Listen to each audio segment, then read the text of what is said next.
Salut la famille et merci de me joindre sur BNN Burkina News Network et cette fois dans la rubrique le saviez-vous? Donc si vous êtes prêts les gars et sans trêve de commentaires, let's go!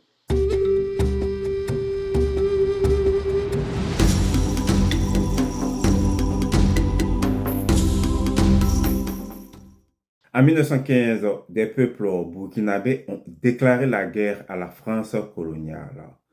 Pas une révolte, mais une guerre. La Première Guerre mondiale fait ravage en Europe en ce moment. La France réclame 50 000 soldats africains de force. Des hommes arrachés à leur famille, envoyés mourir pour un empire qui ne les reconnaît même pas. Mais le 17 novembre 1915, les habitants d'une douzaine de villages se rassemblèrent à Bona sur les boucles de la Volta à 50 km au sud de Dédougou et prirent les armes contre le pouvoir colonial. Ce jour-là, une femme du village de Yakasso venait d'accoucher. Malheureusement, elle mourut sous les tortures du colon qui forçait les villageois à construire des routes. Ce meurtre fut la goutte de trop. Le feu s'alluma et il se propagea dans toute la région.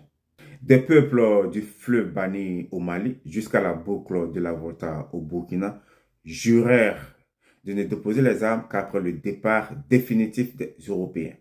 90 combattants, y compris des Boaba, des Marca, des hommes issus de cultures, d'ethnies et de religions différentes, étaient tous unis contre un ennemi commun.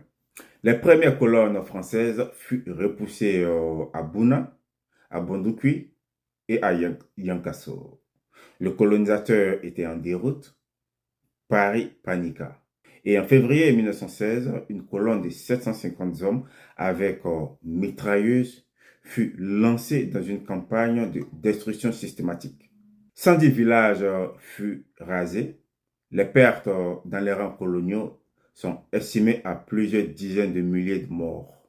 Certes, ils ont été vaincus par les armes, jamais dans l'arme. La création de la colonie autonome de Haute-Volta en 1919 fut une conséquence directe de ces révoltes. Ce pays qu'on appelle aujourd'hui Burkina Faso est né du sang de ces guerriers. Souviens-toi d'eux.